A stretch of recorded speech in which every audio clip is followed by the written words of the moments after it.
الحمد لله نحمده ونستعينه ونستغفره ونؤمن به ونتوكل عليه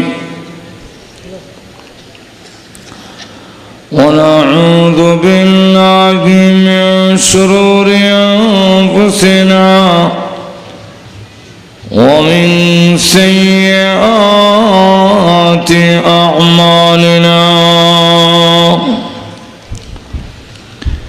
من يهده الله فلا مضل له ومن يضلله فلا هادي له ونشهد أن لا إله إلا الله وحده لا شريك له ونشهد أن سيدنا ومولانا محمدا عبده ورسوله الذي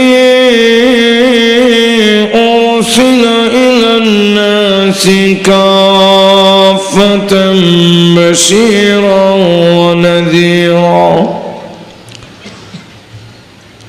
وداعيا إلى الله بإذنه وسراجا منيرا أما بعد فقد قال الله تعالى في كلامه المجيد وفرقانه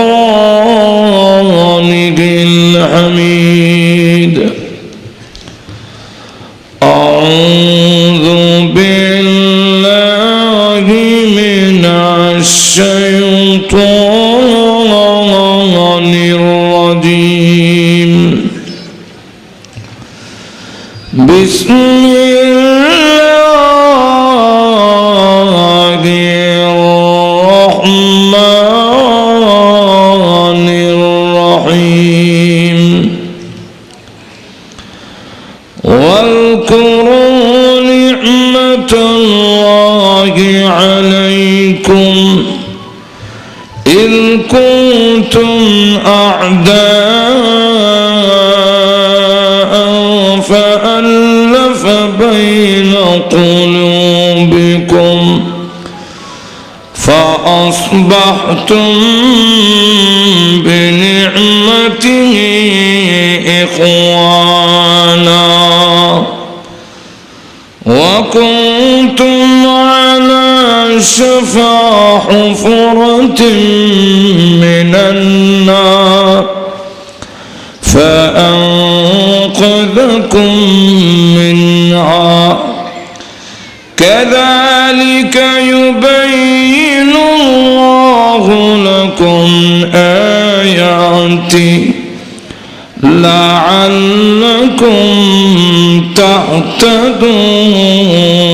تهتدون.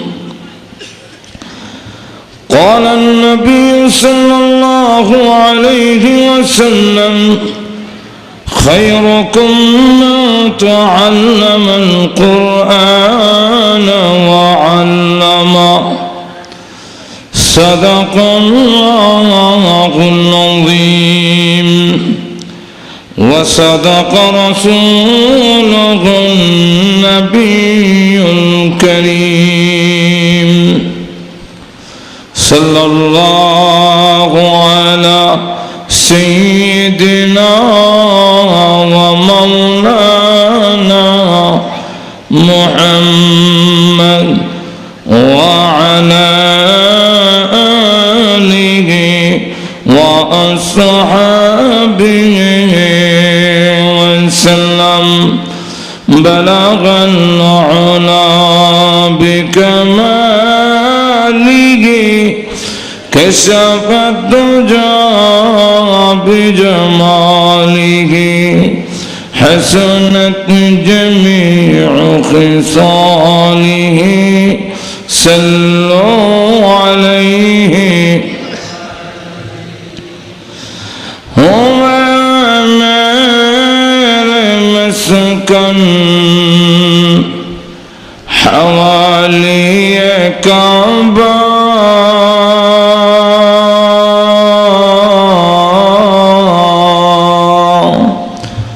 هو मेरे مدفن ديار مدينة بلغ العلا بكماله كشف الدجى بجماله حسنت جميع خصاله صلوا عليه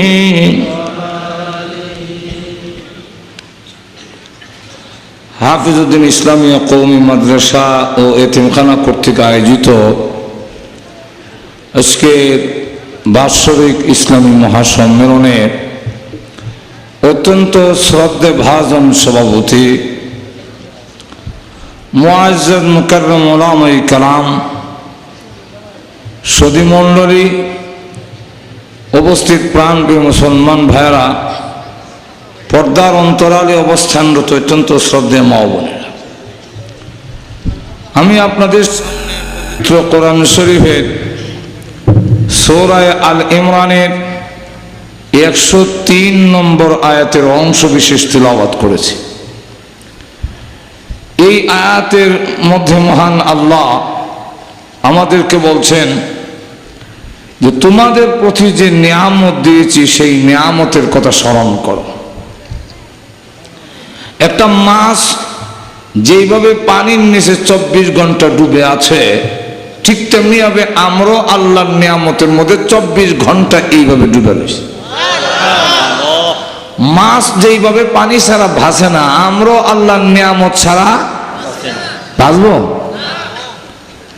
আল্লাহ রাব্বুল আলামিন আমাদেরকে কি পরিমাণ নিয়ামত দিয়েছেন তা যদি আমরা হিসাব লাগাই তাহলে আমাদের হায়াত শেষ হবে, আল্লাহর দেওয়া নিয়ামতের গণনা শেষ হবে।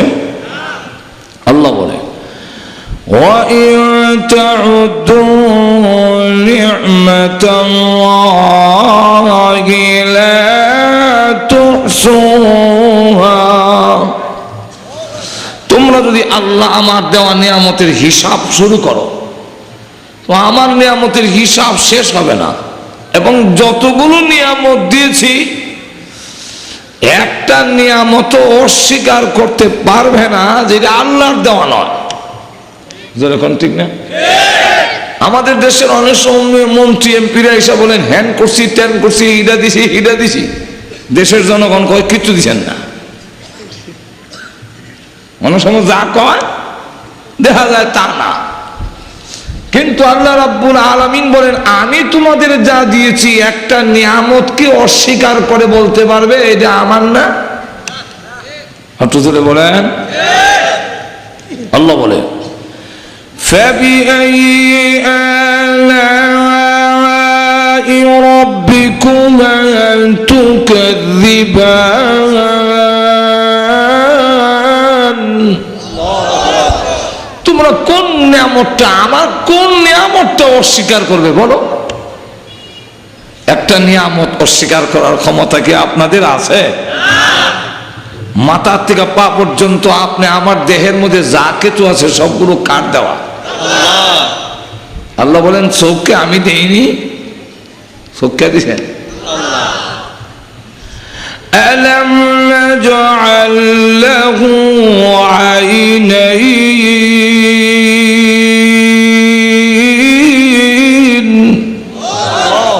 আমি কি তোমাদের দুইটা চোখ দেইনি? অস্বীকার করতে পারবেন যে এই চোখ আল্লাহর না? একটু জোরে আওয়াজ দেয়া বলেন কার দেওয়া? আল্লাহ যদি দুইটা চোখ না দিতেন অথবা যদি অন্ধ করে দেন তাহলে আমার আর কি দাম? এম এ ফাঁস করে গাড়িতে ভিক্ষা করে এক লোক অন্ধ, এম এ ফাঁস। তার ইতিহাস সে নিজেই বলে যে আমি রাজশাহী বিশ্ববিদ্যালয় থেকে এম এ পাস করছি, এক জুট মিলের ম্যানেজার ছিলাম, ঘুমাইছি, ঘুম থেকে উঠবো চোখে দেখি না।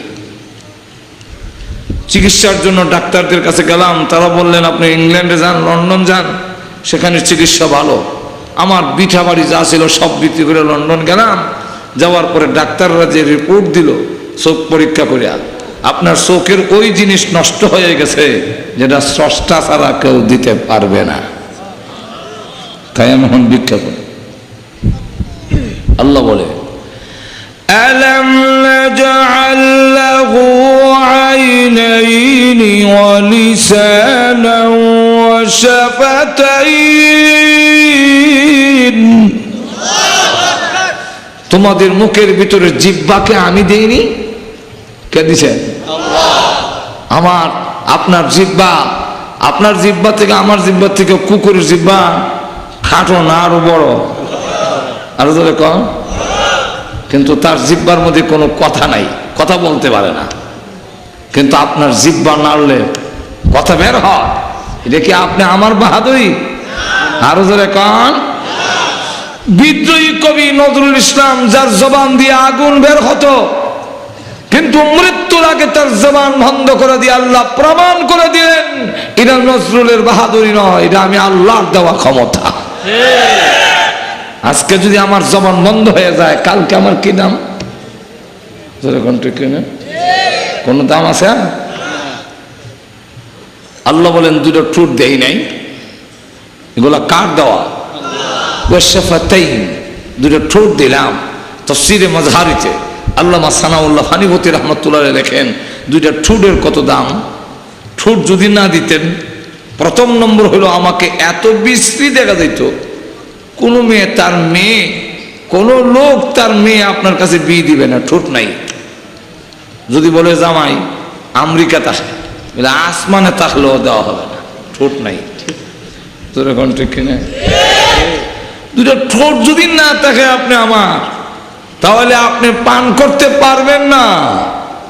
যদি মনে করেন যে ম্যাঙ্গোর জুস বাড়িছে, 5 আছে, আডুবাঙ্গা 5, যেরকম আডুবাঙ্গা 5 আছে না, এখন যদি মনে করেন আডুবাঙ্গা 5 দিয়ে খাবেন, টুট লাগবে না তো খান।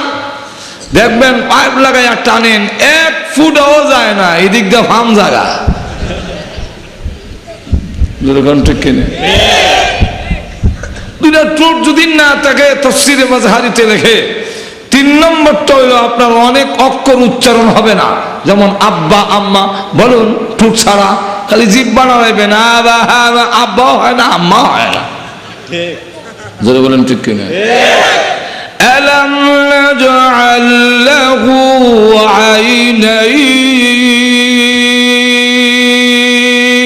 আইনাইন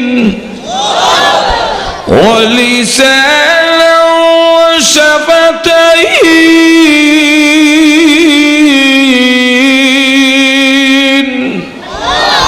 এই নিয়ামতগুলোকে আমার দেওয়ানো। আল্লাহ বলেন এই নিয়ামতের কথা ইয়াদ করায় দেই।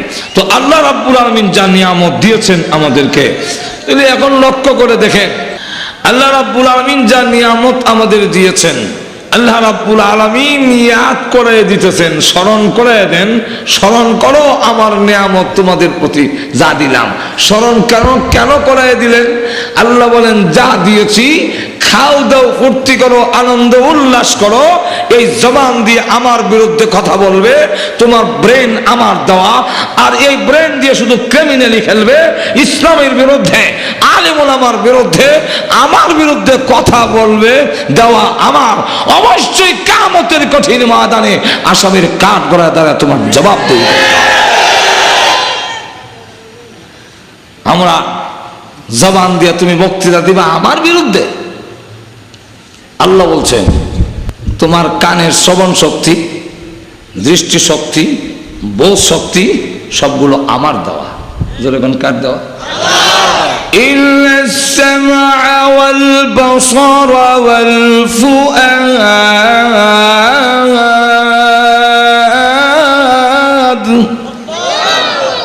তোমার কান দিয়ে শোনো, এই শোনার শক্তি আল্লাহর দেওয়া। চোখ দিয়ে দেখো, দেখার শক্তি আল্লাহ। তোমার অন্তর দিয়া বুঝো, এই বুঝার শক্তি আল্লাহর দেওয়া। আল্লাহ রাব্বুল আলামিন বলেন, তোমাকে তো তোমার মার পেট থেকে এমন ভাবে আনছিলাম যে তুমি কিছুই জানতে না। বলবো আয়াত, বলবো কোরআন আয়াত। আল্লাহ বলে, হুয়াল্লাযী খালাকাকুম মিন তুরাবিন সুম্মা মিন নুতফা ثم من علقة ثم يخرجكم طفلا। আমি তোমাকে নাপাক পানি, এরপরে পর্যায়ক্রমে নাপাক পানির থেকে রক্তের পিণ্ড হলো, রক্তের পিণ্ডের থেকে তোমাকে শিশু বানাইয়া ইউখরিজুকুম তিফলা, তুমি বেবি, তুমি শিশু। আমরা নাম হয়ে রেখে বেবি, বোঝা যায় তার বাচ্চা আর বড় হবে না, বেবি থাকবো, এটা ট্রাক হইতো না। ইউখরিজুকুম ইংরেজিতে কয় বেবি। আল্লাহ বলেন তিবলা, তিবিল, শিশু অবস্থায় তোমার মার পেট থেকে বের করে আমি আনলাম। কিভাবে আনলাম? অন্য আয়াতে বলেন, ওয়াল্লাহু আখরাজাকুম মিন বুতুনি উম্মাহাতিকুম লা তা'লামুনা শাইআ।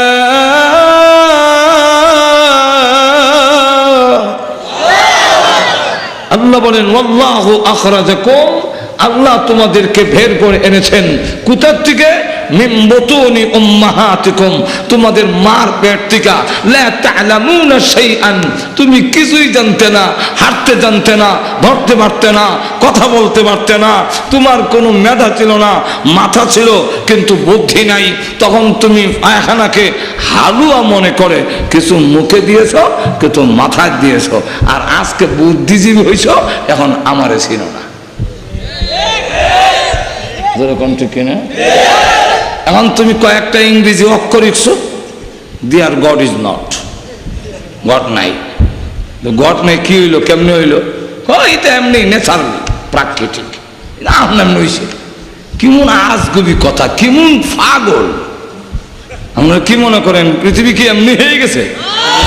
আবার একদলে কয় মহাশূন্য একটা গ্রহ ছিল, হঠাৎ করে ফুটে গেছে, এক টুকরা নিচের দিকে পড়ে গেছে, এই পৃথিবী হয়ে গেছে। অ্যালবামটি নিবেদন করছেন ইসলামী প্রযোজনা প্রতিষ্ঠান পরিমাণ পাগলা চিন্তা করে বেতার বিতান অডিও এন্ড সিডি। আল্লাহু আকবার। এখানে যদি আজকে কেউ ওয়াজ করে যে ভাইয়ারা আমার, এখানে একটা লোহার টুকরা ছিল, হঠাৎ করে বিস্ফোরণ ঘটে, এক টুকরা স্ট্যান্ড হয়েছে, একটা মাউথ পিস, এক টুকরা মেশিন, এক টুকরা ব্যাটারি, এক টুকরা ইউনিট, এক টুকরা হরন, হঠাৎ করে ভাই মাইক হয়ে গেছে।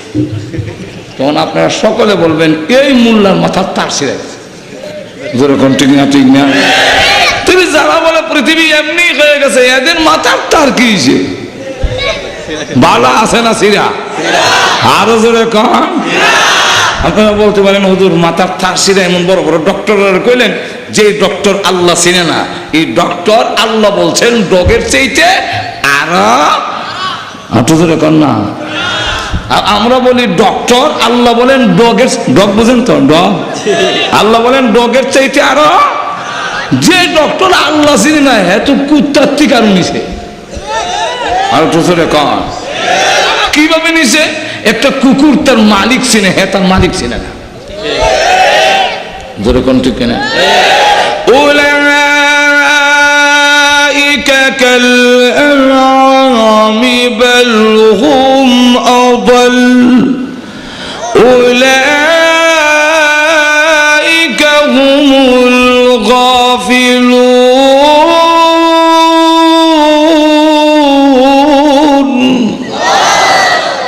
আল্লাহ বলেন উলাইকা কাল আনআম, সে চতুষ্পদ জানোয়ারের মতো, বালহুম আদাল, আরো নিকৃষ্ট। একটা কুকুর তার মালিক চিনে। অন্ধকারের মধ্যে আপনি বাড়িতে গেলে আপনাকে দেখলেই কুত্তা চিনে এটা আমার মালিক, সুন্নাহ। জোরে কোন ঠিক না? আর নাক মুখ ঘুরে গেলে দেখবেন আপনাকে চিনে না, কুয়াশার মধ্যে আপনি একবার চাদর দিয়ে ঘুরে নিয়েছেন, সমস্ত মুখ ঘুরে রাখেন, চোখ বের করা। কুকুর দূর থেকে কয় এটা কি সুর না মালিক, বুঝতাম তো পারতাছি না, কাপড় দিয়ে ঢাকা। তখন আওয়াজ দেয় ভক কয়া, ভক করে আওয়াজ দিলে আপনি করেন হ্যাঁ, এই কে অর্থ হইল তুই আমার বাড়িতে খোঁজ, আমার বাতের মার খাস আর আমার ভক কইলে। কুত্তা লজ্জিত হইয়া, আরে এটা তো আমার মালিক, আমি তো বেয়াদবি করছি, এমনি কাছে আইসা মাথাটা নোয়া দেখবেন স্পিডে লেজটা লড়ায়। এই দাদা বুঝাইতেছে আপনি কাপড় দিয়ে শরীর ঢেকে রাখছেন, চিনতে পারি নাই, বেয়াদবি করছি, সরি আছে, সরি, দুঃখিত। মাজুরে কোন ঠিক কিনা? আল্লাহ, কুত্তা মালিক ছিলেন, তুমি মালিক ছিলেন, তুমি কিসের মানুষ? মাজুরে কোন ঠিক কিনা?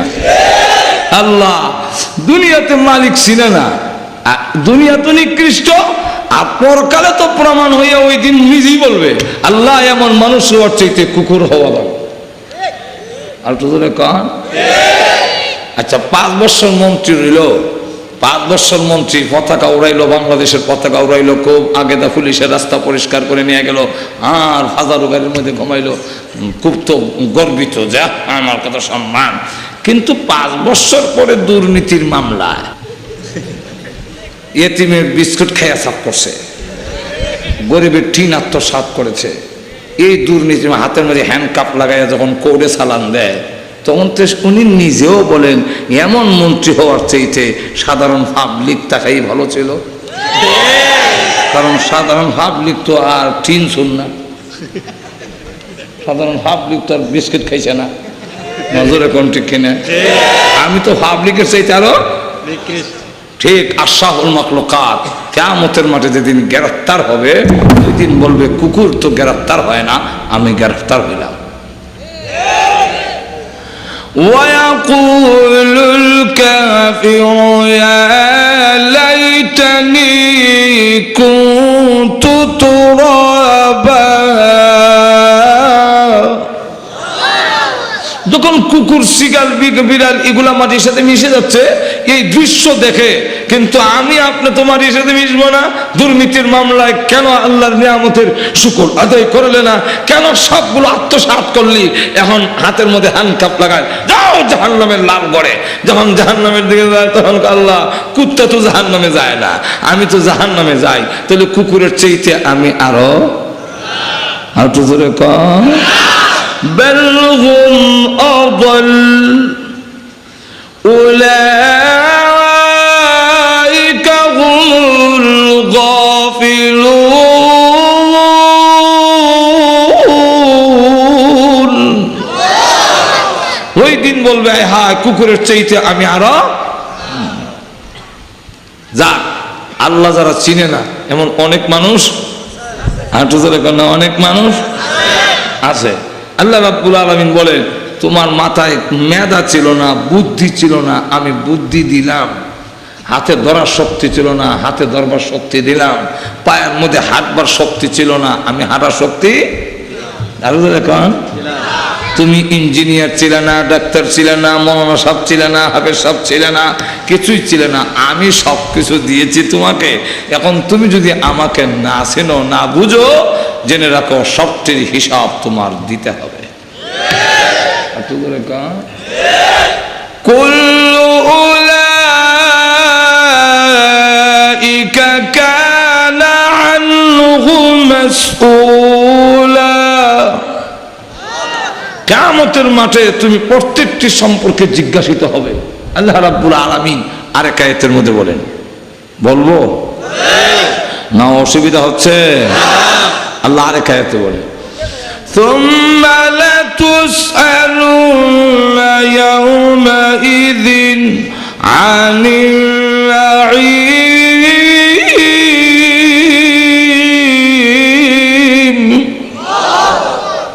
আল্লাহ বলেন প্রত্যেকটা নিয়ামতের ব্যাপারে তুমি জিজ্ঞাসিত হবে, আল্লাহর দরবারে জবাব দিতে হবে।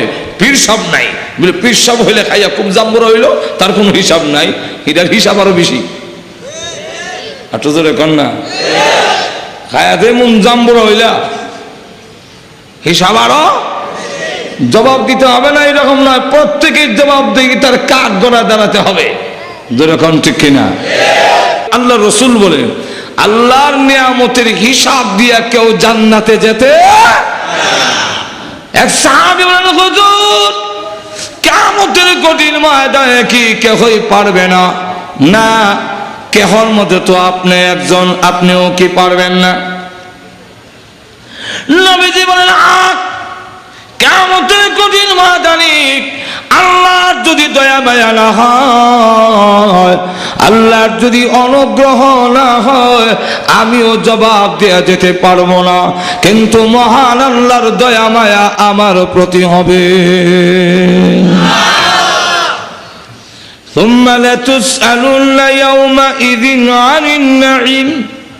এই আয়াতের ব্যাখ্যায় তাফসীরে হক্কানির মধ্যে শাহ আব্দুল হক মুহাদ্দিসে দেহলভী রাহমাতুল্লাহ আলাইহি আনছেন, আল্লাহর নবী বিশ্বনবী রাহমাতুল লিল আলামিন ঘর থেকে বের হয়েছেন, হুজুরা শরীফ থেকে বের হলেন, এমনি তাকায় দেখি আবু বকর সিদ্দিক রাদিয়াল্লাহু আনহু বের হয়ে এসে আল্লাহর নবীর চেহারা মুবারকের দিকে তাকায় আছে, নবীজির চেহারা মুবারকের দিকে তাকায় আছে। ফালাকিন দৃষ্টি দিক নবীজি ডাক দিয়ে আবু বকর, এই কেন আমার দিকে তাকায় আছো? দুইজন সাহাবী নবীজির চেহারা মুবারকের দিকে তাকাতে পারতেন, একজনের নাম আবু বকর, একজন নাম উমর। নবীজি বলেন কেন এইভাবে তাকিয়ে আছো? হযরত আবু বকর সিদ্দিক বলেন ইয়া রাসূলুল্লাহ, ঘরে গিয়েছিলাম, জানতে পারলাম কোনো খাবার তৈরি হয়নি, পেটে দারুণ খিদা, তাই আপনার দরবারে এসেছি। আমি আবু বকর আপনার চেহারা মোবারকের দিকে তাকাইলে আমার পেটের খিদা দূর হয়ে যায়। কিছুক্ষণের মধ্যে আসলেন হযরত উমর, উনিও এসে রাসূলের চেহারা মোবারকের দিকে তাকায় আছে। জিজ্ঞাসা করলেন ওমর, এইভাবে কেন তাকায় আছো? আমার চেহারার দিকে কেন তাকায় রইলি? ওমর রাদিয়াল্লাহু আনহু বলেন আল্লাহর নবী গো, আমিও ঘরে গিয়েছিলাম, জানতে পারলাম আমার ঘরে কোনো খাবার তৈরি হয়নি, ক্ষুধার্ত অবস্থায় আপনার দরবারে এসেছি। আপনার চেহারা মুবারকের দিকে তাকাইলে আমি ওমরের পেটের খিদার কথা আমি ভুলে যাই। নবীজি ডাক দিলেন ওমর, তোমাদেরকে এই মুহূর্তে কিছু দিব, আমার কোনো কিছু নাই, আমিও ঘরে এসেছিলাম, আমার পেটেও খিদা। আয়েশা পরিষ্কার করে জানাইয়া দিয়েছেন নবী গো, পানি ছাড়া আজকে কোনো খাবার তৈরি করতে পারি নাই, পানি ছাড়ার কোনো খাবার তৈরি করতে পারি নাই, সুতরাং আমিও ক্ষুধার্ত। চিন্তা করছেন কেমন তিন ব্যক্তি ক্ষুধার্ত? আল্লাহ রাব্বুল আলামিন জানাইয়া দিয়েছেন কোরআন যদি মেনে নাও, আমি আল্লাহ রাব্বুল আলামিন ওয়াদা দিলাম এই জমিন আকাশ সবগুলোর বরকতের দরজা আমি খুলে দিব, অভাব দূর হয়ে যাবে, সমাজের মধ্যে নিরাপত্তা চলে আসবে। আর না হয় তোমাদের সমাজের নিরাপত্তা আসবে না, জিনিসের দাম কমবে না, বাড়তে থাকবে, কোনাকুনি বন্ধ হবে না, কোনাকুনি হতেই থাকবে। যদি এগুলা বন্ধ করতে হয় আমি আল্লাহর কোরআন ছাড়া জীবনও সম্ভব নয়। একটু জোরে কর। কোরআন যখন এসেছে আমার ওয়াজ না ঠিকই এমন নিরাপদ হয়ে গেছে। এখন দেখা যায় মহিলা রাস্তা দিয়ে যায়, যুবকরা চোখ তুলেও তাকায় না। এক মহিলা আরেক যুবক দেখে আসতেছে, ভয় করে কাঁপতেছে, এখন কি করে এই যুবক নিয়ে আমার ইজ্জত নষ্ট করে ফেলে। যুবক কাছে এসে বলে মাগো ও মা, রাস্তা হারিয়ে ফেলেছেন কি আমার কাছে বলুন, আমি নিয়ে বাড়িতে পৌঁছাইয়া দেই। মহিলা ডাক দিলে যুবক আগে জানতে চাই তোর বাড়ি কি এই দেশে? না, হ্যাঁ আমার বাড়ি তো এই দেশে। এমন সুন্দর চরিত্র তোর কে বানাইছে? যুবক ডাক দিলে মা, কিছুদিন আগে আমারও চরিত্র এমন হয়েছিল, কিন্তু জানেন না গো, আমি আল্লাহর কোরআন শিখেছি, আল্লাহর কোরআন পড়েছি, আল্লাহর কোরআন আমাকে শিক্ষা দিয়েছে গো মা, এই জমিনে কেউ না দেখলেও আমার আল্লাহ আমাকে দেখতেছে। কিয়ামতের মাঠে আল্লাহর সামনে দাঁড়ায় জবাবদিহি করতে হবে গো মা, এই কারণে আমি এখন জিনার মতো গুনাহ ছেড়ে দিয়েছি, এই অপরাধ আমি আর করি না। তাহলে একটি মানুষ চরিত্রবান যদি আমাদের সমাজের চুরি ডাকাতি ছিনতাই ধর্ষণ অপহরণ এগুলো যদি বন্ধ করতে হয়, কোরআনের তালিমের মাধ্যমে বন্ধ সম্ভব, অন্য কোনো তালিম দেওয়া সম্ভব নয়। একটু জোরে কম পারবে? পারবে? পারে না, ডান্ডায় হারে না, বরং আরো বাড়ে, দুর্নীতি আরো বাড়ে, পানি আরো বেশি করে দেয় দুধের মধ্যে, গুড়াইয়ে মারে, ঘুষের পরিমাণ বাড়ে। যখন দেশে মার্শাল্য আসে তখন যেই কামরা করতেন আগে 20,000 দিয়া, কিছু সময় 40,000। কেন? আইন গরম। কি গরম? আইন বড় গরম, এর লেগে আরো ঘুষের পরিমাণ বাড়ছে, কমে না। যেরকম ঠিক কিনা? তো যে আমাদের সমাজেও এই নৈতিকতা অবক্ষয়, চুরি ডাকাতি ছিনতাই ধর্ষণ অপহরণ মারামারি কাটাকাটি এগুলো যদি বন্ধ করতে হয়, কোরআনের তালিম কোরআনের আলো ঘরে ঘরে ছড়াইতে। আর দুই নম্বর হইয়া কোরআনই একমাত্র এমন কিতাব এমন তালিম যা দুনিয়ার পরেও চলে, আর একটাও দুনিয়ার পরে চলে না। যখন চলে আপনার যখন সাকরাত আরম্ভ হবে, আপনার এক ছেলে বড় ইঞ্জিনিয়ার, সে যদি এসে কয় হ্যাঁ আব্বা আমি ইঞ্জিনিয়ার, এক ফাতা যদি ইংলিশ বই ফইরা বাবার কানের কাছে ফু দেয়, সাকরাত মাফ হইব তো? আর এখন তাদের খারা দুইটা সিং মারে ফারে ডিম আটিমা টিম টিম, ইমন আশ্চর্য মিশা পড়া। তাদের খারা দুইটা সিং মারে ফারে। আচ্ছা আমি জিজ্ঞাসা করি, আপনাদের হাঁস মুরগি আছে তো, ডিম পারেনি? শিং আছে? গরু ছাগল আসেনি? শিং আছে? গরু ছাগলের শিং নাই, ডিম পারে? তাহলে আপনার ছেলে কি করলো? তাদের খাড়া দুইটা শিং আর নিচেটা পারে, এটা কোনরা? এমন আশ্চর্য হরা। এই হরা যদি হইলে আপনার বাবার কানের কাছে কয় মা হইব? যদি কয় লাখে লাখে মানুষ মানলো কাতারে কাতার গনিয়া বাসিয়া সাইয়া দেখি শুধু কয়ে কো হাজার, কোনো কিছু কাজ হবে না। কিন্তু আপনার ছেলে ছোট বাচ্চারাও যদি কি আপনার কানের কাছে পড়ে, আল্লাহর নবী বলেন কানের কাছে পড়লো ইয়াসিন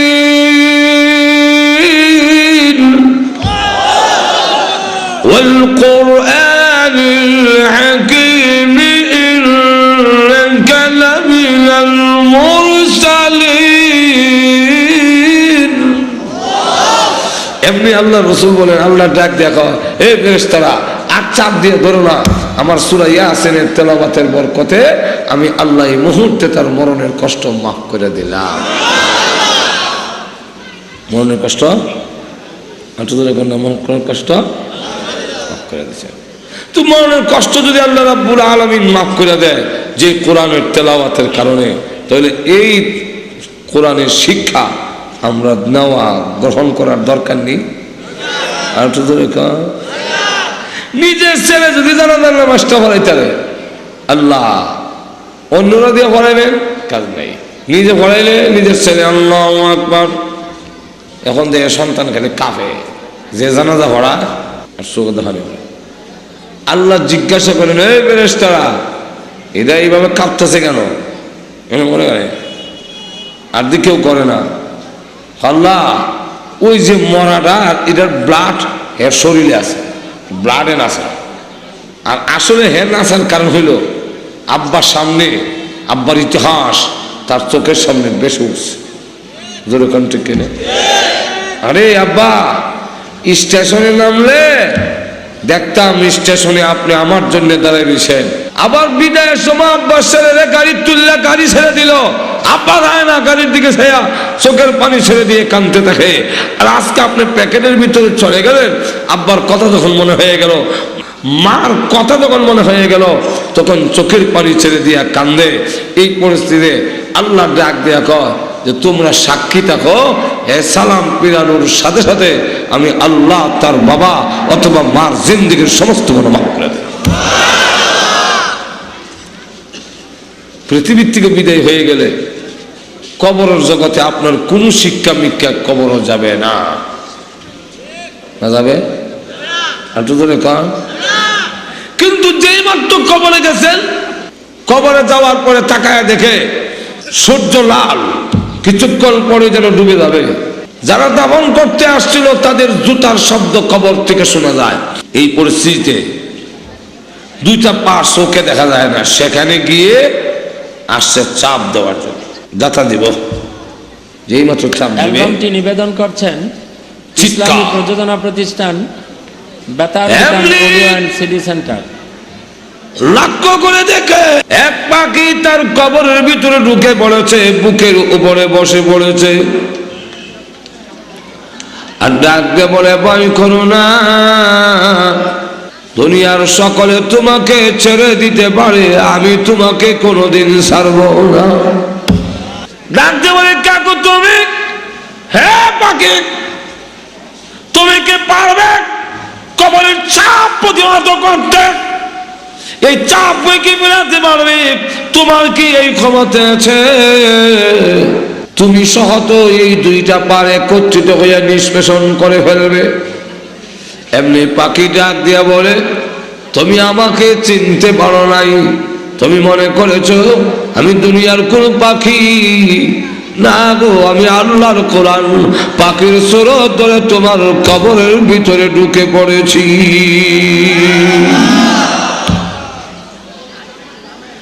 সব তোমাকে ছেড়ে দিতে পারে, আমি আল্লাহর কোরআন তোমাকে ছেড়ে দিতে পারি না। আমি আল্লাহর কাছে দরখাস্ত করব, যতক্ষণ পর্যন্ত তোমার কবরটা জান্নাতের বাগান না হবে, আমি আল্লাহর কোরআন তোমাকে ছেড়ে বিদায় হব না। শুধু এখানেই না, আরো কিয়ামতের কঠিন ময়দানে যেদিন মাও পরিচয় দিবে না, আব্বাও দিবে না, কেউ কেউ পক্ষে যাবে না, কথা বলবে না। কোরআন শরীফ এমন ভাবে যারা করবে আল্লাহর সাথে, আল্লাহর সাথে কোরআন যেইভাবে যারা করবে, কোন নবীও এইভাবে যারা করতে পারবে না। কিয়ামতের কঠিন ময়দানে আল্লাহ সর্বপ্রথম লৌহে মাহফুজকে ডেকে বলবেন, লৌহে মাহফুজ রে, আমি আমার কালাম কথাগুলো তোমার কাছে জমা রেখেছিলাম, ফেরত দিয়ে দাও। কতটুকু আমানতদারি আদায় করেছো? লৌহে মাহফুজ জবাব দিবে, প্রভু গো, আমার কাছে তো নাই, জিবরাইল না নিয়ে গেল। জিবরাইলকে ডাকা হবে, হ্যাঁ জিবরাইল, আমার কোরআন কি করেছ? জিবরাইল ডাক দিলে, প্রভু গো, তোমার কোরআন লৌহে মাহফুজ থেকে নিয়ে আমি আমার কাছে রাখি নাই, আল্লাহ লৌহে মাহফুজ থেকে নিয়ে ডাইরেক্ট তোমার বিশ্ব নবীর সিনার মধ্যে রেখে দিয়েছি। আল্লাহ তার প্রমাণ কোরআনে, নাযালা বিহির রূহুল আমিন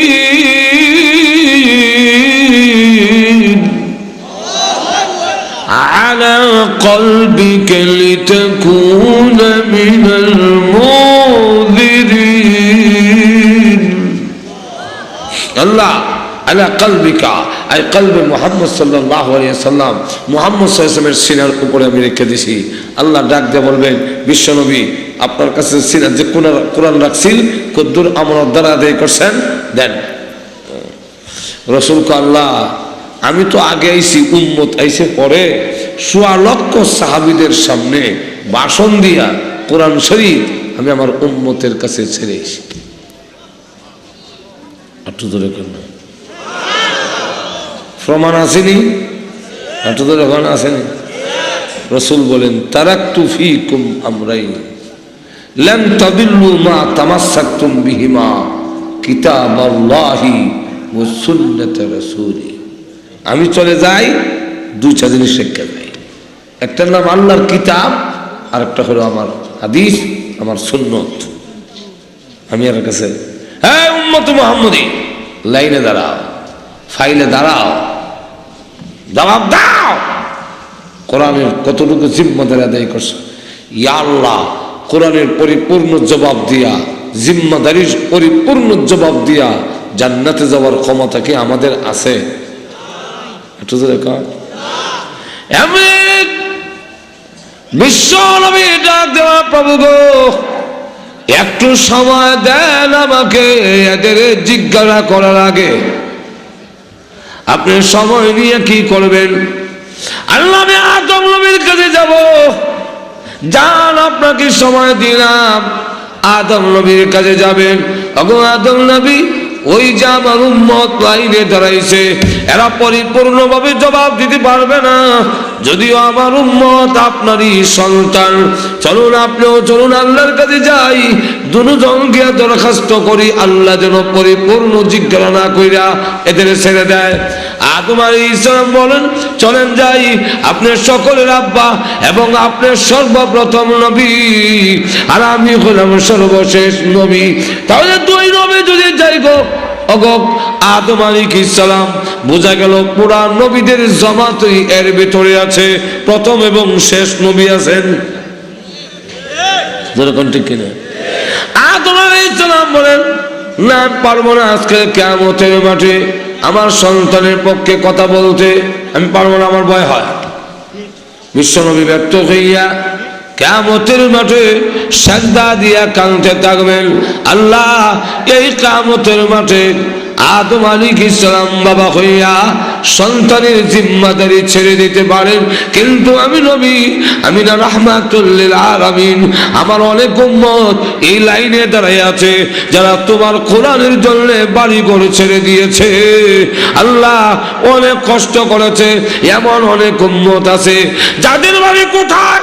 শ্রীপুর, গাজীপুর, এত দূরে বাড়ি, জীবনে কোনোদিন তোমাকে দেখে নাই, আমি নবীকেও দেখে নাই, কিন্তু কোরআন জাগিয়ে দিল, কোরআন সিনার মধ্যে রাখলো, খাইয়া না খাইয়া কোরআনের ভিতর মেহনত করলো, ত্রুটি তো অবশ্যই তার থাকবে গো আল্লাহ। এদেরকে রেখে দিয়া আমি নবী জান্নাতে যেতে পারি না। এমনি আল্লাহ ডাক দিয়ে বলবেন, ওগো নবীজি আপনার মাথা উঠান, ওগো নবীজি আপনার মাথা উঠান, ও আল্লাহর নবী ইরবারা সাকা, আপনার মাথা উঠান, আমি আল্লাহ এই কিয়ামতের মাঠে কোরআনের হাতে দায়িত্ব ছেড়ে দিলাম। আমার কোরআন যাকে বলবে তাকে মা। এখন দেখা যায় একজন একজন করে, একজন একজন করিয়া, একজন একজন একজন করিয়া কোরআন ধরে আনছে। সবির আলী, দবির আলী, নসির আলী, কবির আলী, আব্দুল হত্তার, আব্দুল আর আব্দুর রহিম, এই যে আল্লাহ, এরা কে এগুলা? আমার দর্শী দর্শী, হ্যাঁ শোনা, এক একজনের নামে 99টা কেস, সুতরাং আর সাথ দেওয়া যায় না। কোরআন তখন ডাকতে বলবে দুই কথার এক কথা, হয়তো মাপ দেন আর না হয় আমাকে অস্বীকার করেন। আল্লাহ বলবেন, তুমি যে আমার কালাম তা অস্বীকার করতে পারবো না, অতএব তোমার দরখাস্ত মঞ্জুর করিয়া অপরাধীর জিন্দিগির গুনাহ মাফ করে দিলাম। সুতরাং কোরআন শরীফ আমরা ধরবো, দুনিয়া এবং আখিরাত উভয়টাই আমাদের জন্য। দুনিয়ার একটি সুন্দর সমাজ যদি আমরা চাই, আদর্শ সমাজ যদি চাই, ভালো সমাজ যদি চাই, চুরি ডাকাতি, চিন্তাই, রাহাজানি, দর্শন অপহরণ, জঙ্গিবাদ, সন্ত্রাসবাদ, সকলবাদ মুক্ত সমাজ চাইলে কোরআন ছাড়া গঠন করা সম্ভব নয়। 2 নম্বর হইল, পরকালেরও যদি জাহান্নামের আগুন থেকে বাঁচতে হয়, কোরআন শিক্ষা ছাড়া বিকল্প নাই। এখন যদি এখানে ডাক্তার হতে পারবে না, পারবে, ইসলাম নিষেধ করছে না, ডাক্তার হতে পারবে। মহিলা ডাক্তার আমার হঙ্গ, আমরা আমার বউরি না কইছি কি সরকার ঠিক কিনা, পারবে। কিন্তু নারী আর পুরুষের যেমন সবগুলো ভিন্ন, নারী আর পুরুষের কর্মক্ষেত্র হবে ভিন্ন। যেরকম ঠিক কিনা, নারী পুরুষের কর্মক্ষেত্র যদি ভিন্ন না হয়, নারী লাঞ্ছিত হবে। না যদি এক কান করেন, মনে করেন একটা এক্সাম্পল, তখন আমি ঢাকা লেখাপড়া করি, এক নেতা ভাষণ শুনছিলাম ছাত্র যমুনায়, ভাষণ কি? দেশকে সমৃদ্ধিশালী করতে হলে, দেশকে একটি কল্যাণকর রাষ্ট্র করতে হলে নারী পুরুষের কাঁধে কাঁধ মিলে কাজ করতে হবে। তো কইয়া ঢাকা শহর তখন পরি মেট্রোপলিটন পুলিশ বানিয়েছিল, মহিলা পুলিশ ঢাকা শহরে। তো এক মহিলা মাথার মধ্যে ক্যাপ টুপি দিয়া এরপর দুজন মহিলার দিছে ঢাকা শহরে ভাড়া দিবার লেগে। এইভাবে যদি দেওয়া হয় নারী ইজ্জত নিয়ে আসতে পারবে না। আর তো জোরে কন্যা, তার কর্মক্ষেত্র ভিন্ন হবে। জোরে কন ঠিক না? ইসলাম নারীর সম্মান খুব দিয়েছেন, ইসলাম নারীর ইজ্জত এত উপরে দিয়েছেন, আমাদেরকে জানাই দিচ্ছেন ইন্নাল জান্নাতা তাহতা আকদামি উম্মাহাতিকুম, তোমাদের জান্নাত হলো মার পায়ের তলে। আর তো জোরে কন, নবী হোক, অলি হোক, গাউস হোক, কুতুব হোক, হাফেজ হোক, মৌলানা হোক, অ্যাডভোকেট হোক, যাই হোক, মাকে সম্মান করতে হবে। আর তো জোরে কন। এবং রাসূল এমন নবী দিয়েছেন যে ছোট বাচ্চার থেকে ধরে একটা, আপনার যদি প্রথম কন্যা সন্তান হয়, ইসলাম ঘোষণা দিছে আপনার কন্যা সন্তানটা যে হইল, এই জন্য আল্লাহর রসুল বলেন তোমার স্ত্রী ভাগ্যবতী প্রথম যদি মেয়ে হয়। ছেলে হইলে ভাগ্যবতী বলে নাই।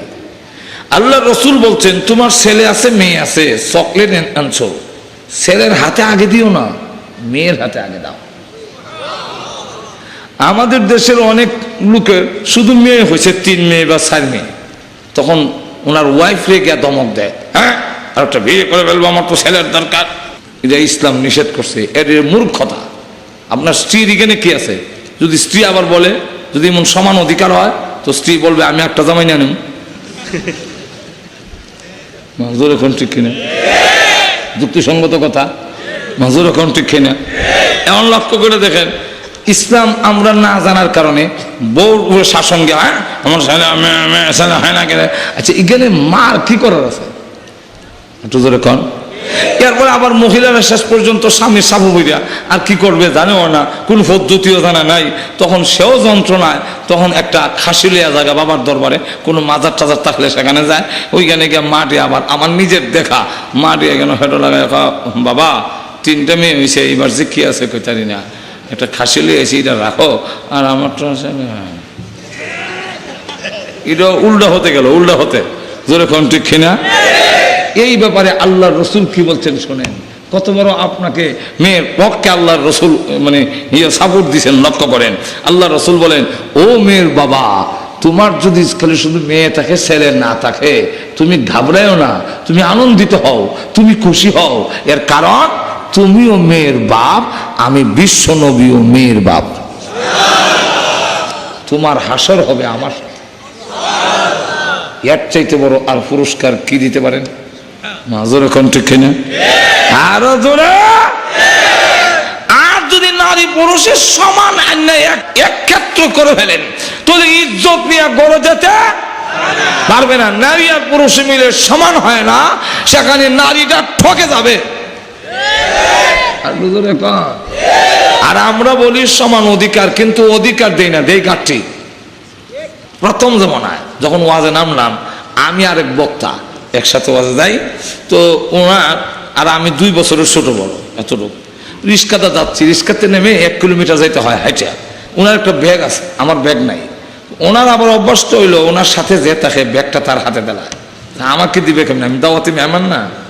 তো আমার ওকে মনে না, আমার লঙ্গিটা খুলে গেছে, একটু ব্যাগটার দরে, তো একজনের লঙ্গি খুলে গেছে, ব্যাগে ধরবো না, আমি ধরলাম ব্যাগে। এখন লঙ্গি করতে লাড়াছাড়া দিয়ে আরে ব্যাগটা আর নেয় না। তখন তো আমি বুঝছি লঙ্গি ফিন্দার বাহানা দিয়ে গাঠটি আমারে দিয়ে দিয়েছেন। আমিও 40 কদম গিয়া কইলাম, মৌলানা আমার লঙ্গিটা খুলে গেছে, ব্যাগটা আপনি নিয়ে আসেন। যেইভাবে লঙ্গি ফিন্দার বাহানা দিয়া গাঠটি আমারে দেওয়া হইতেছে, ঠিক সমান অধিকারের নাম দিয়া হেরা পুরুষের গাঠটিটা নারীর মাথায় দেওয়া হচ্ছে, এটা বুঝতে হবে।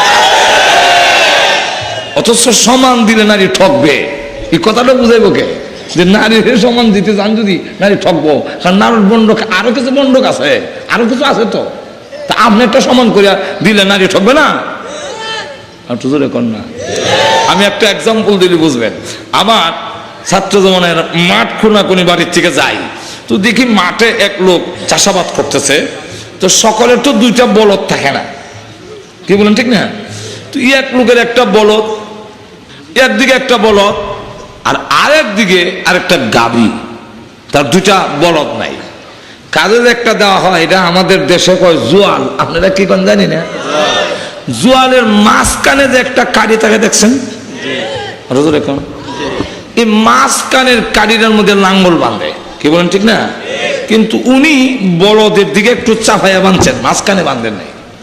তা আমি দেখে বললাম, চাচা এই জুলুম করলেন কেন, মাঝখানে দিলেন না? আমার জবাব দেয়, জুলুম করছি না, ইনসাফ করছি। কি করছে? আমি বললাম এইভাবে সাফাইয়া দিয়ে আবার ইনসাফ? বলে হয় ইনসাফ। চাচা এটা ইনসাফ কেমন হইলো? তুমি ছাত্র মানুষ, বুঝবা না, আরো বড় হও। আমিও বললাম, চাচা বড় হইয়া আপনারা ফাইনা না হয় কি বিশ্বাস, এখনই আমার বুঝাই দেন। তখন আমার কয় মাঝখানে দিলে গাড়িটা টকবো, সমান দিলে দেখেন কি বুঝে, আর আমরা বুঝি না। মাঝখানে দিলে একটু জোরে কোন কে ঠকবে? গাভীরা ঠকবে। কিভাবে? চাচা কিভাবে? দুই দিক থেকে ঠকবো। দুই দিক থেকে, একদিক না। বলে কিভাবে? বলেন গাভীরা বাছুরও দেয় আবার দুধও দেয়, আর বলদটা এটা বাছুরও দেয় না, না দেয় নাকি আপনারা এইদিকে মাও না? এখন যদি সমান দেই, তার বন্ডকে কি? জোয়ালের বার সমান বাছুর, জোয়ালের বার সমান দুধ, বলদ বার সমান বাছুরও নাই দুধও নাই। কথাটা বুঝতেছেন? তাহলে এখন অবস্থা কি হবে? বাছুর যখন দেয় গাই, তুই যখন বাছুর দেস, দুধ দেস, তাহলে জোয়ালের বোঝাটা কম টানবি। এই বলদ, তুই যখন বাছুর দিবি না, দুধও দিবি না, জোয়ালের বোঝাটা একটু বেশি টান। এটা হলে আমি মালিকের ইনসাফ। আল্লাহ ডাক দিয়ে বলেন, আমি নারী বানাইছি, নারীরা বাচ্চাও দিবে, বাচ্চার প্রসব বেদনার কষ্ট করবে, 2 বছর দুধ খাওয়াতে হবে। সমাজের বোঝাটা যদি সমান দেওয়া হয়, নারীর প্রতি জুলুম হবে। এই কারণে আমি আল্লাহ নারীকে দিয়েছি, তোমরা বাচ্চা জন্ম দিবে, গর্ভে ধারণ করবে, দুধ খাওয়াবে, বোঝাটা কম টানবে। এই পুরুষেরা তোমরা যখন বাচ্চাও দিবা না, বাচ্চাকে দুধও খাওয়াবে না, সমাজের বোঝাটা বেশি টানবা। এটা আমি আল্লাহর ইনসাফ। যেরকম ঠিক কিনা? আল্লাহ, আমরা অনেক সময় বলতে মনে করি যে নারীকে ইসলাম ঠকাইছে, আসলে ঠকাইছে। আচ্ছা বলেন, ইসলাম ছাড়া কোন ধর্মে বাবার সম্পত্তিতে মেয়ের কোনো অংশ নাই, একমাত্র ইসলাম। আপনার ইসলাম অত গাড়া দাঁড়া হয়, হিটে দেখেন না? ভারত দিয়ে মেয়ে লোকের কোনো অংশ নাই, ছিলেন না কেন? কেন হাজর এখন ঠিক কিনা? আরো ধরে কন, ইসলাম ছাড়া আর কোন ধর্মে নারীর অধিকার, নারীর বাবার সম্পত্তিতে কোনো অংশ নাই। ইসলাম সাইরানা দিয়া পুরুষের চাইতে বেশি দিচ্ছেন। আর তো ধরে কন, বলে বেশি কেমনে? সাইরানা দিলে 16 আনা সম্পত্তির মধ্যে ছেলে, আমার ছেলে ভাইব 8 আনা, জীবিত থাকতে বন্টন করলে ছেলে মেয়ে সমান। আমি যদি জিন্দা থাকতে আমার ছেলে মেয়েদেরকে বন্টন করি, ইসলামের বিধান হলো সমান সমান দিতে হবে। কথাটা বুঝছেন? আর যদি আমি মারা যাই, মারা যাওয়ার পরে আমার পরিত্যক্ত সম্পত্তির থেকে 16 আনার থেকে 8 আনা হইলো ছেলে, 4 আনা হইলো মেয়ে, আর 4 আনা হইলো আরো আমার বউটু যারা আছে আর অন্যরা শরীররা বন্টন। তাহলে ছেলে হইলো 8 আনা, মেয়ে হইলো 4 আনা। এই বন্ডকটা বড়। কেমনে বড় হলো? কেমনে কিভাবে বড় বুঝাবো না? অসুবিধা হইতেছে আপনাদের? আরো জোরে কন, বড় কিভাবে? আপনার এক ছেলের বয়স 20, আর এক ছেলের বয়স হলো 7, দুজন নানার বাড়িতে যাবে। আপনি বড় ছেলেকে 100 টাকা দিয়া বললেন, এই টাকা দিলাম, ওই আরে চালাই নিস, সব জায়গায় দেখা নিবি, খরচ খরচ দিয়ে নিবি, আইসক্রিম খাইলে খাইস, বেবি ভাড়া, টেম্পু ভাড়া, রিক্সা ভাড়া সব দিবি, বরিশাল্লা আমরা ছেলে খাবি। যেরকম ঠিক কিনা? এখন ছোট ছেলে তো কিছু দিতে হয় না, দেওয়ার লাগে, আর যেরকম দিতে হয়।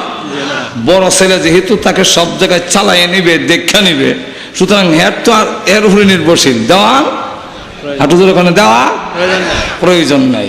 কিন্তু এরপরও আপনার ছেলেটা ছোট, এ কানবে, এর অধিকার বেশি, অনেক নাই। তখন আপনি করেন কি, 50 টাকা একটা নোট এর পকেটে দিয়ে করেন, এটা তোর পকেটে রাখ।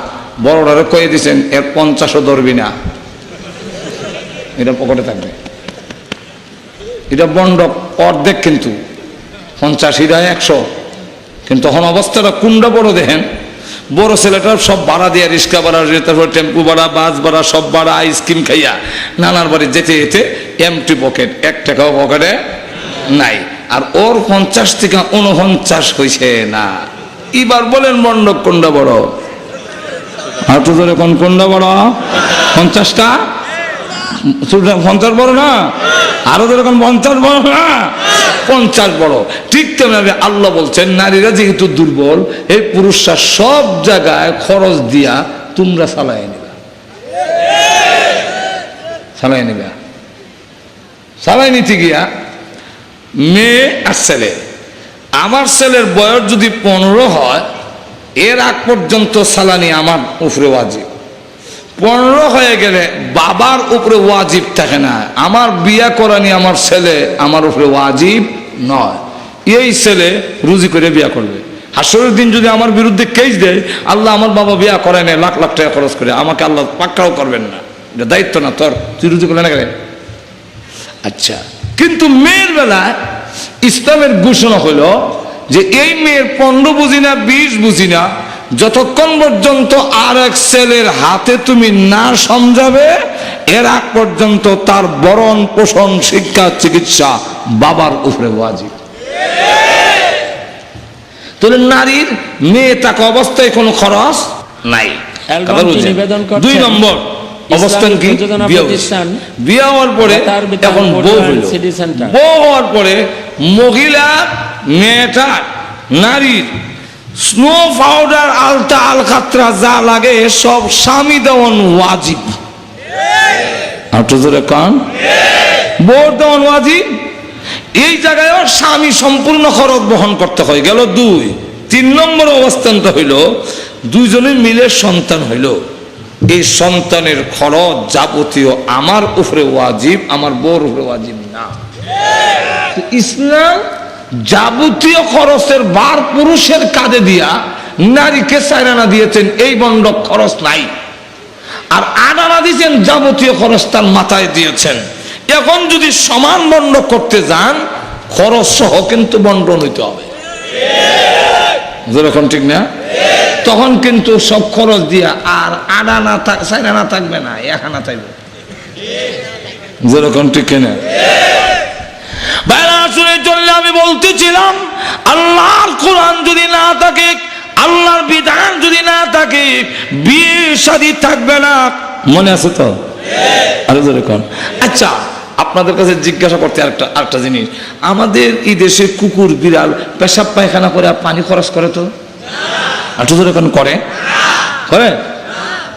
ইউরোপে দেখলাম বেঈমান কাফেররা যাদের ঈমান নাই, ওরাও পেশাব পায়খানা করে পানি খরচ করে না। আপনারা বলতে পারেন হুজুর আপনি বুঝলেন কেমনে, জানলেন কেমনে? আমি ওই জায়গায় জায়গায় সার্ভিস সেন্টার আছে যেখানে গাড়ি থামাইয়া পেশাব পায়খানা করে, ওই সেখানে ঢুকলাম। ঢুকিয়া গিয়ে দেখছি একটা টয়লেটের ভিতরেও না পানি আছে না বদনা আছে, এই ব্যবস্থাই নাই। তো বোঝা গেল ওরা পায়খানা করে বসে না। এখন ঠিক কিনা? কোরআন শ্রেষ্ঠ নিয়ামত কেন?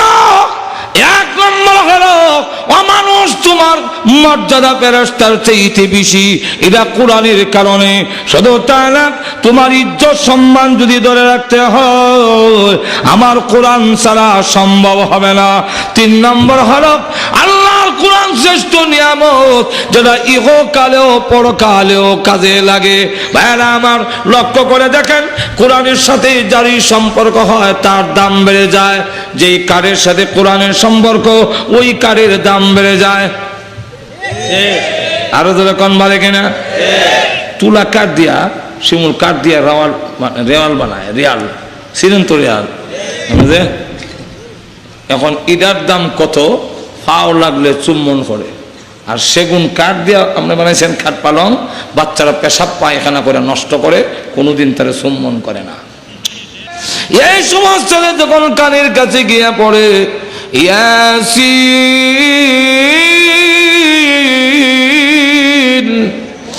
যেই মাত্র সূরা ইয়াসিন তেলাওয়াত করে, এমনি আল্লাহ ডাক দেয়া বলেন, ও ফেরেশতারা, আর কষ্ট দিও না, আর চাপ দিও না।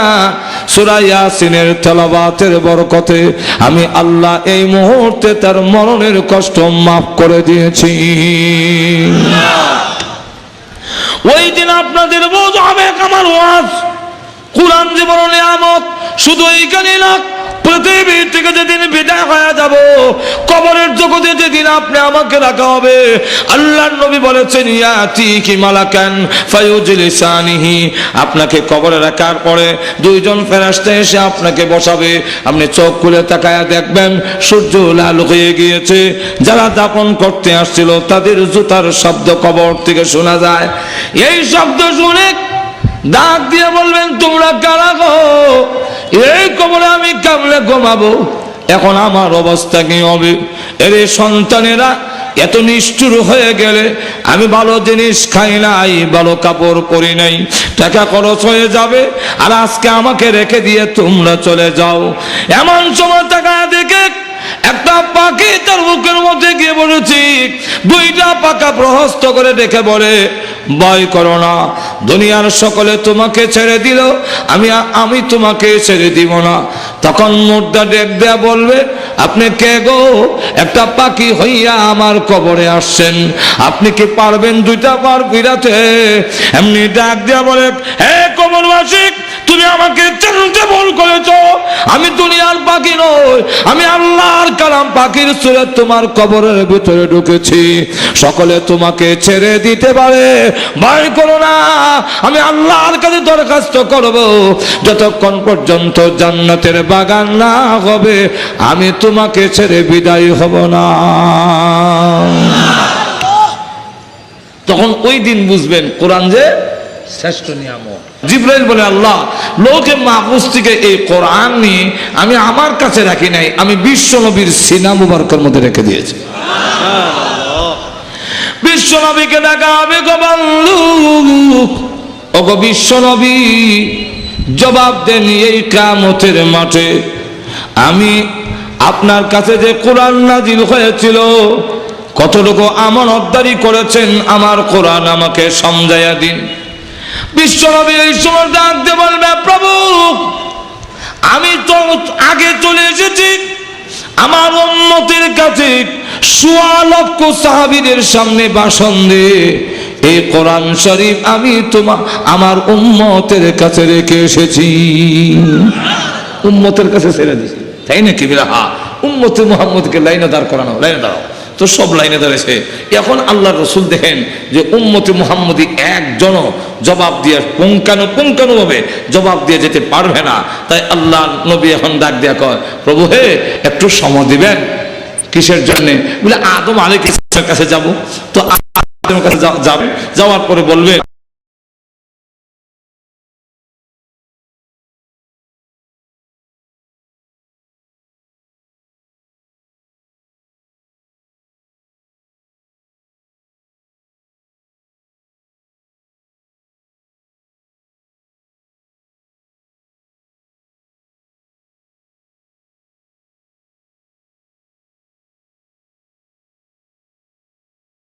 আমাকে যদি বলে অবশ্য নবী আপনার উম্মতের দরখাস্ত মঞ্জুর করা হইলো, তাহলে আমার উম্মতি মাপ পাবে, যে কোনো একজনের দরখাস্ত মঞ্জুর হইলেই হইলো। ২ নম্বর হইলো আপনি প্রথম নবী আমি শেষ নবী, দুইজন মিলে যখন আল্লাহর কাছে দরখাস্ত করব তখন আল্লাহ এর ভিতরে গোটা নবী সকল নবী আছেই বোঝা যায়, প্রথম নবী শেষ নবী আছেন। আদম আলাইহিস সালাম বলবেন হে বিশ্ব নবী আজকের কিয়ামতের মাঠে আপনার উম্মতের পক্ষে আমি কোনো কথা বলতে পারবো না, আমার সন্তানের পক্ষে আমি কোনো কথা বলবো না। বিশ্বনবী তখন ব্যর্থ হইয়া আল্লাহর দরবারে কান্দা শুরু করবে, প্রভু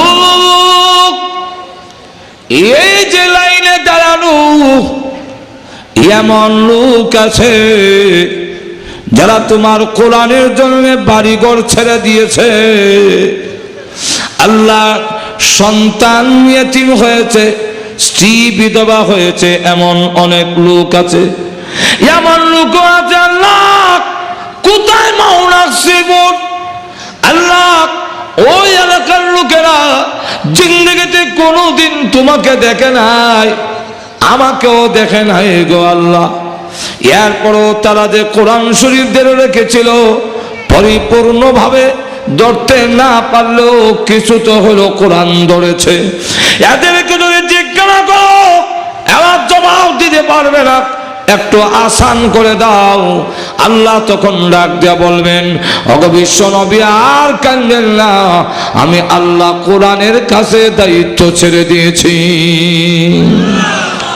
কোরআন যার কথা বলবে আমি তাকে মাফ করে দেব। এখন কোরআন ধরে ধরে আনবে, এই যে ছবি আব্দুল সত্তার, আব্দুল গাফফার, আব্দুল করিম, আব্দুর রহিম, আল্লাহ এই যে আনলাম। আল্লাহ বলবেন এক একজনের নামে 99টা করে কেস আছে, 99টা। যাও কোরআন, কোরআন শরীফ তখন যারা করবে আল্লাহর সাথে এইভাবে, দুই কথার এক কথা, হয়তো তুমি তাকে মাফ করো আর নাইলে বলো আমি তোমার কোরআন না, তোমার কালাম না, দুইটার একটা। আর তৃতীয় কোনো কথা বুঝি না। আল্লাহ বলবেন তুমি আমার কালাম, আমার কথা, আমার কথাকে আমি অস্বীকার করতে পারি, অস্বীকার করতে না পারলে তার হাত ধরছি, তোমার জাতের কসম করে বলি জান্নাতে না পৌঁছে ছাড়বো না। আল্লাহ তখন ডাক দিয়ে বলবেন, এ কোরআন তোমার দরখাস্ত মঞ্জুর করে তার জিন্দেগীর সমস্ত অপরাধ মাফ করে দিলাম। ওই দিন তখন বুঝবেন কোরআন যে শ্রেষ্ঠ নিয়ামত। আল্লাহ রাব্বুল আলামিন কোরআনের সাথে সম্পর্ক করা, আমাদের ছেলে মেয়েগুলোকে মাদ্রাসায় দেওয়ার, এবং আমরাও যেন কোরআনের সাথে সম্পৃক্ত থাকতে পারি। কোরআন আমাদের ধরবে, আমরাও কোরআন ধরতে হবে। আল্লাহ আমাদের সকলকে তৌফিক দান করুন। সকলে জোরে সোরে বলেন আমিন। ওয়া আখিরু দাওয়ানা আলহামদুলিল্লাহি রাব্বিল আলামিন। দুরূদ শরীফ পড়েন, এখন দোয়া হবে, একটু মেহরবানি করে বসেন। اللهم صل على سيدنا مولانا محمد وعلى آله وأصحابه وبارك وسلم اللهم آمين. ربنا ظلمنا أنفسنا وإن لم تغفر لنا وترحمنا لنكونن من الخاسرين. ربنا اغفر لنا ولوالدينا رب ارحمهما كما ربياني صغيرا رب ارحمهما كما ربياني صغيرا. رب العالمين तमाम জীবনের গুনার বোঝা মাথায় নিয়ে আসামির বেশে, অপরাধীর বেশে, ভিক্ষুক খাঙ্গালের মতো আলেম ওলামা নিয়ে, সাদাদারিওয়ালা মুরব্বি নিয়ে, নওজোয়ান ভাইদেরকে নিয়ে, মাসুম বাচ্চা নিয়ে, পর্দার আড়ালের নেককার মা বোনদেরকে নিয়ে, আল্লাহ আমি গুনাহগার প্রভু হে, মুসাফির অবস্থায় হাত বাড়াইলাম, মেহেরবানি করে জিন্দেগির গুনাহ মাফ করে দাও আমিন। আল্লাহ জানি না গো আজকের এই মোনাজাত কার জন্য জীবনের শেষ মোনাজাত। কত মানুষ ঘুমায় আর ওঠে না, কত মানুষ ঘর থেকে বের হয় আর ঘরে ফিরে আসে না। আল্লাহ জানি না কার জন্য কাফনের কাপড় দোকানে জমা হয়ে গেছে। এমনও হতে পারে আগামী দিন এই সময় আমি কবরের বাসিন্দা হয়ে যাব। রব্বুল আলামিন মৃত্যু আসার আগে আগে মেহেরবানি করে আমাদের জিন্দেগির গুনাহ মাফ করে দাও। আল্লাহ তুমি যদি মাফ না করো, বলো না আমরা কার কাছে যাব। দুনিয়াতে দেখেছি দুষ্টামি করলে আব্বা আমাকে ঘরে ঢুকতে দিত না, সন্ধ্যা হয়ে গেলে ঘরের পিছনের দরজায় গিয়ে মা মা বলে ডাক দিলে এমনি দেখতাম মা দরজা খুলে দুইটা হাত বাড়ায়